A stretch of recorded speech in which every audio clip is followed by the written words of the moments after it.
Hello student, PL classes के अंदर आपका हार्दिक स्वागत है। आज हम ऑर्गेनिक केमिस्ट्री का नया टॉपिक डिस्कस करते हैं। ये हमारे पास में एल्किल हाइड। तो एल्किल हाइड कहते हैं किसे? एल्क शब्द का मतलब होता है कार्बन। इस एल्क शब्द जो बना, इस एल्क शब्द का मतलब होता है कार्बन, और हेलाइड का मतलब होता है हेलोजन तत्व। जैसे हमारे पास में हेलोजन तत्व आवर्त सारणी के जो 17वें वर्ग में आते हैं तत्व, जैसे फ्लोरीन, क्लोरीन, ब्रोमीन और आयोडीन, इन तत्वों को हम बोलते हैं हेलोजन तत्व। जब एल्क जो है हमारे पास में कार्बन है, कार्बन के साथ में यदि हेलोजन समूह जुड़ता है तो इन दोनों से बनकर मिलने वाले यौगिक को हम क्या बोलते हैं? एल्किल हैलाइड कहा जाता है।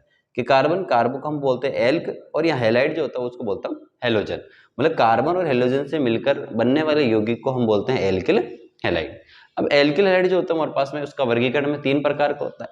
एक हमारे पास में प्राथमिक हैलाइड, दूसरा हमारे पास में होता है द्वितीयक हैलाइड, और तीसरा हमारे पास में है तृतीयक हैलाइड। कि हम प्राथमिक हैलाइड किसको बोलते हैं, द्वितीयक हैलाइड किसको बोलेंगे हम, और तृतीयक हैलाइड किसे कहा जाता है।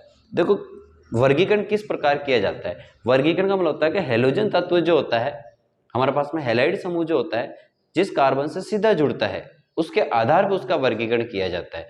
जैसे प्राथमिक किस प्रकार है, द्वितीयक किस प्रकार है, तृतीयक उदाहरण से समझता हूं कि उदाहरण में प्राथमिक, द्वितीयक और तृतीयक किस प्रकार है। जैसे हमारे पास में प्राथमिक है, हमने उदाहरण लिया CH3 और यहाँ लिया X।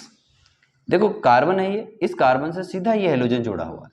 जब कार्बन सीधे एक कार्बन से जुड़ा है, और ये जो कार्बन है जिस कार्बन से सीधा हेलोजन जिस कार्बन से सीधा जुड़ा है, यदि ये कार्बन एक कार्बन से जुड़ता है तो उसे हम बोलते हैं प्राथमिक हैलाइड।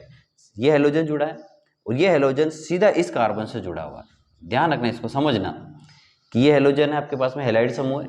ये हैलाइड समूह सीधा इस कार्बन से जुड़ा है, और ये कार्बन कितने अन्य कार्बन से घिरा होता है उसके आधार पर उसका वर्गीकरण किया जाता है। जैसे ये कार्बन, इस कार्बन से हेलोजन जुड़ा है। अब ये कार्बन कितने कार्बन से घिरा हुआ? एक कार्बन से घिरा हुआ, तो ये हमारे पास में कहलाता है प्राथमिक हैलाइड।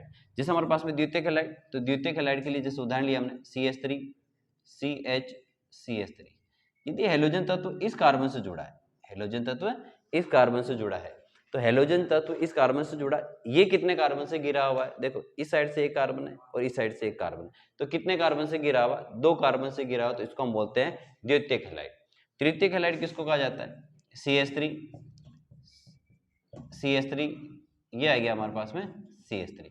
हेलोजन तत्व इस कार्बन से जुड़ा हुआ है, सीधा जुड़ा हुआ, और ये कार्बन जो है वो कितने कार्बन से घिरा हुआ? 1 2 3 कार्बन से घिरा हुआ, तो इसको हम बोलते हैं तृतीयक हैलाइड। आपके लिए क्वेश्चन है कि इसमें आपको कमेंट करके बताना है कि ये हैलाइड जो होता है वो प्राथमिक, द्वितीय, तृतीय कौन से डिग्री का होगा, उसके बारे में आपको बताना है। ये लिखा, तो इसमें से कौन सा है, ये प्राथमिक हैलाइड है, ये द्वितीयक हैलाइड है, या फिर तृतीयक हैलाइड है? कमेंट करके आपको बताना है। Thank you.